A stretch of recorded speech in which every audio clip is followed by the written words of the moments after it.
Hello, आता आपण बघूया "वीण दोघांतली ही तुटेना" या मालिकेचा एपिसोड रिव्ह्यू. आजच्या भागात आपल्याला बघायला भेटले की सगळे डायनिंग टेबलवर जेवायला बसलेले असतात. तेव्हा सगळे शांत असतात. तेव्हा समोर बोलतो की "काय चाललंय सगळ्यांचं? चला जेवायला बसा." आजी बोलते की "घ्या वाढायला." तेव्हा अंशू पटकन वाढायला घेतो. सुष्मिताकडे बघतो. तेव्हा सुष्मिताचं असं म्हणणं असतं, म्हणजे तिच्या मनात असं असतं की जेवायचं नाही आहे म्हणून. तेव्हा अंशू बोलतो की "तुला हवं आहे?" तेव्हा सुष्मिता त्याच्याकडे बघते. तेव्हा तो बोलतो की "अगं, आजीच म्हणाली ना घ्या म्हणून." तेव्हा समर बोलतो की "स्वानंदी मॅडम तुम्ही पण बसा." तेव्हा स्वानंदी बोलते की "नाही नको." तेव्हा समर बोलतो की "असं कसं नाही नको? तुम्हीच म्हणतात ना स्वानंदी मॅडम की जेवणावर राग काढायचा नाही म्हणून, आणि त्याच्याने पित्त होतं म्हणून सांगतात ना तुम्ही मला." तेव्हा सुश लगेच बोलते की "ताई तुला काय झालं आहे? तुझं तर साध्य झालं ना, तुझ्या मनासारखं झालं एवढ्या फॅमिलीमध्ये आणि माझ्या फॉलोअर्स समोर तू मला तोंड कशी पाडलंस ना." तेव्हा आजी बोलते की "सुष्मिता तुला कळत नाही का ताईशी कसं बोलायचं? मोठी ताई आहे ती." तेव्हा सूज बोलते की "पण आजी मला का बोलतायत तुम्ही? ती तशीच वागली ना, तिचं साध्य झालं ना. तिने काय केलं? Let me down in front of all people, आणि तरी मी बोलायचं नाही." तेव्हा मल्लिका मुद्दामच बोलते की "जाऊ दे ना सूज, जे झालं ते झालं, असं जेवणावर राग काढायचा नाही, चल जेव." तेव्हा सूज बोलते की "नाही, जे मला जेवायचं नाही आहे." तेव्हा स्वानंदी बोलते की "सूज असं कसं बोलतेस तू? सुष्मिता तुला सांगते, मी तुला साडीच दिली होती. मी आईबाबांची शपथ घेऊन सांगते, मी ज्वेलरी आणि साडीच घेऊन आली होती.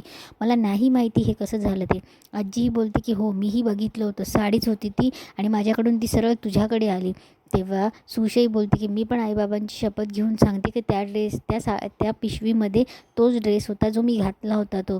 तेव्हा आजी बोलते की "हे तू याच्याकडे पिशवी दिली त्याला विचार ना." तेव्हा अंशुमनचं तोंड पडतं. तेव्हा मंदाकिनी मल्लिका पटकन विषय बदलून घेते की "जाऊ द्या ना, जे झालं ते झालं." तेव्हा समरी बोलतो की "जे झालं ते झालं." तेव्हा सुश बोलते की "पण माझं रिसेप्शन खराब झालं ना." तेव्हा समर बोलतो की "सुश, तू पण समजून घे, होईल तुझं रिसेप्शन, आपण घरातल्या घरात करू." तेव्हा सुश बोलते की "घरातल्या घरात?" तेव्हा पटकन आजी सावरून घेते की "सूश, आमच्याकडे ना पूजाही बाकी राहिली आहे, ती पूजाही करून घेऊ, आणि तुला माहिती का नवीन नवरीला आमच्याकडे गिफ्ट देतात." तेव्हा सूश पटकन हुरळून जाते आणि लगेच आजीला टाळी देते आणि बोलते की "गिफ्ट देणार आहे? वाव." तेव्हा आजी पटकन टॉपिक चेंज करते आणि सूश लगेच चांगली होऊन जाते. इकडे स्वानंदीचे बाबा मंदाकिनीला बोलत असतात की "मला सांग, सावत्र हा शब्द तू काढलाच कसा? आजपर्यंत आपल्या घरात सावत्र हा शब्द आला नव्हता, आणि तुला वाटलंच कसं? तू नंदूला बोलली, कसं वाटलं असेल तिला?" तेव्हा मंदाकिनी बोलते की काय वाईट बोलली मग? तिने काय केलं? तिनेच तो ड्रेस आणून दिला ना सूशला, तिला तोंड घशी पाडलं आणि तिने दाखवून दिला तिचा सावत्रपणा. तेव्हा स्वानंदीचे बाबा बोलतात की "अगं तू कशी काय बोलतेस? ती नंदू असं करणारच नाही, माझा पूर्णपणे विश्वास आहे." तेव्हा मंदाकिनी ऐकूनच घ्यायला तयार नसते. ती बोलते की "पण तिने केलं, तिने तिचा सावत्रपणा दाखवून दिला ना."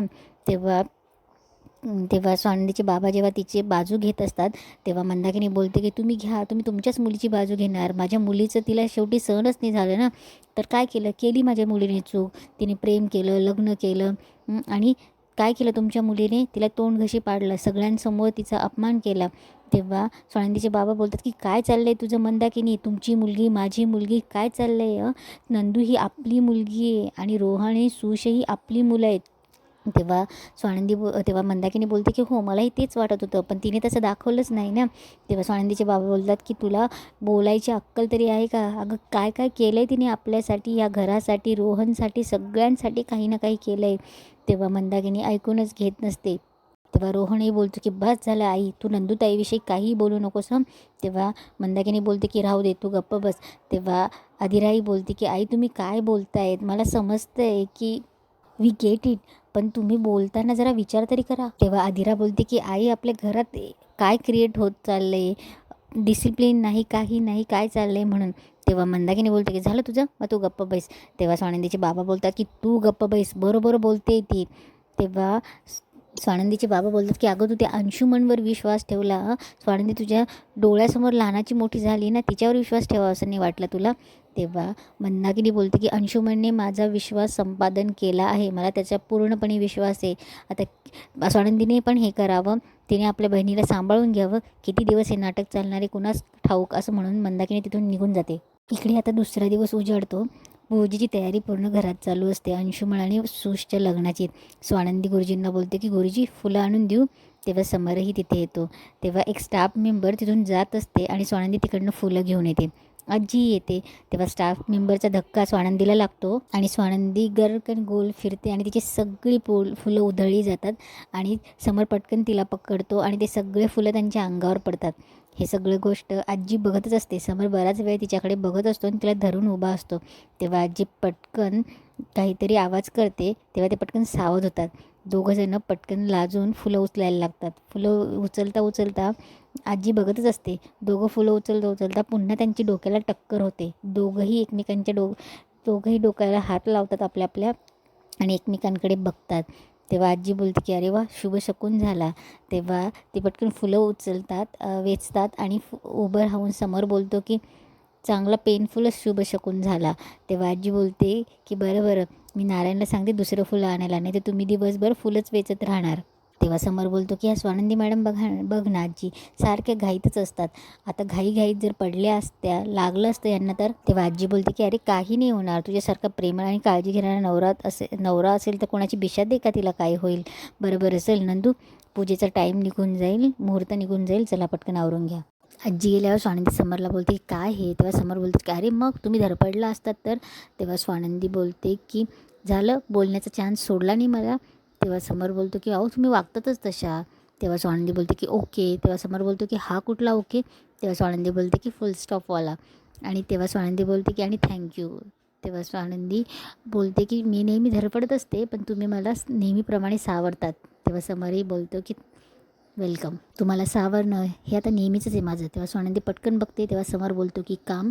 इकडे स्वानंदीचे बाबा सकाळी पूजा करत असतात. मंदाकिनी तिथे तांदूळ निवडत असते. तेव्हा ती मुद्दामच बडबड करत असते की बापरे, केवढं जाळं झालं आहे. मच्छर, बापरे, पावसाळ्यात मच्छर येण्याआधीच फवारणी करून घ्यायला हवी. किती जाळं झालं आहे घरात पण. अधीरा. तेव्हा स्वानंदीचे बाबा बोलतात की अगं पूजा चालू आहे, जरा गप्प बसता येत नव्हतं. तेव्हा मंदाकिनी बोलते की कामाच्या गडबडीत राहून जातं, तेवढ्यात अधीरा येते. तेव्हा मंदाकिनी अधीरा आवाज जाणार. तेव्हा अधीरा बोलते की आले मी आई. तेव्हा मंदाकिनी बोलते की बघ ना, तुझ्यामुळे मला कसं ऐकून घ्यावं लागतं आहे. तर स्वानंदीचे बाबा बोलतात की तिच्यामुळे. तेव्हा अधीरा बोलते की आता काय केलं आहे मी. तेव्हा मंदाकिनी बोलते की तू काय करत नाही तेच ना, बघ ना मला किती कामं करावं लागतात. की तांदूळ निवडायचे, ये इथे तांदूळ निवडते. तेव्हा अधीरा तांदूळ निवडायला बसते. तेव्हा मंदाकिनी बोलते की अरे वा, ऐकलं माझं. तेव्हा अधीरा बोलते की तुमचं बोलणं ऐकायला लागू नये म्हणून बसले मी. तेव्हा मंदाकिनी बोलते की मग आता किती कामं असतात. जावयांचं मानपान केलं आणि मला अनारसे करायचे, तांदूळ निवडायचे, पीठ काढायचे आणि अधिक मास निघूनही गेला. सुष्मिताचं लग्न एवढं घाईघाईत झालं. आपण दोघी जावयांना बोलवून घेऊया आणि अधिक मास करूया, दोन्ही जावयांना बोलवूया. तेव्हा स्वानंदीचे बाबा बोलतात की समर सरांना बोलूयात आपण, पण त्या अंशुमनचं मानपान करण्यात मला काही इंटरेस्ट नाही. तेव्हा मंदाकिनी बोलते की असं काय करताय, तो दोघंही जावईत आपले, लेकरच आहेत आपली, असं नका करू. अधीरा निवड तांदूळ आणि खडा राहायला नको, कोणाच्या तोंडात खडा जायला नको म्हणून मंदाकिनी तिथून पटकन निघून जाते. तेव्हा अधीरा स्वानंदीच्या बाबांकडे बघते. तेव्हा ते तिला धीर देतात आणि बोलतात की शांत राहा म्हणून. इकडे सूज आपले रील बनवत असते, व्हिडिओ बनवत असते आणि बोलते की गाईज, हा माझ्या लग्नानंतरचा पहिला साडीवरचा लूक आहे. तेवढ्यात तिथे अंशुमन येतो. तेव्हा सुश अंशुमनजवळ जाऊन बसते. अंशुमन त्याच्या मोबाईलमध्ये असतो. तेव्हा सुश त्याच्याजवळ जाते आणि म्हणते की हे आहेत तुमच्या क्वीनचे किंग. तेव्हा ती अंशुमन व्हिडिओ काढायला लागतो, हात लावते ती अंशुमनला. तेव्हा अंशुमन तिचा हात झिरकडतो आणि बोलतो की हे काय करतेस बावळट. तेव्हा सुश थोडी घाबरते आणि बोलते की अंशुमन काय झालं. तेव्हा अंशुमन बोलतो की हे बघ, तुला आधीच सांगून ठेवतो, माझ्या परमिशनशिवाय मला कोणीही व्हिडिओ काढलेला आवडत नाही. तेव्हा सुश बोलते की तुम्ही का सारखं चिडतात माझ्यावर, परत असं करायचं नाही, समजलं. तेव्हा सूज बोलते पण आपण मॅरिड कपल आहोत ना. तेव्हा अंशू बोलतो मग काय 24 तास तुझ्या हातात हात घालून फिरू मी, दुसरे कामं नाहीत मला. तेव्हा सूज बोलते की मला फक्त माझ्या फॉलोअर्सला दाखवायचं होतं की आपण कपल आहोत. तेव्हा अंशू बोलतो की तुझ्या फॉलोअर्समध्ये मला काडीचाही इंटरेस्ट नाही आहे, समजलंस. आणि आता प्लीज आता रडून मला इरिटेट करू नको. सूज जोरजोरात रडायला लागते. तेव्हा मल्लिका येते आणि बोलते की काय झालं अंशू, का तिच्यावरच आता चिडत असतो. तेव्हा सूज बोलते की बघा ना, एकदम वियर्ड वागतात माझ्याशी, कसे बोलतात माझ्याशी. तेव्हा मल्लिका बोलते की अंशू सॉरी म्हण. तेव्हा अंशू बोलतो की वॉट एव्हर.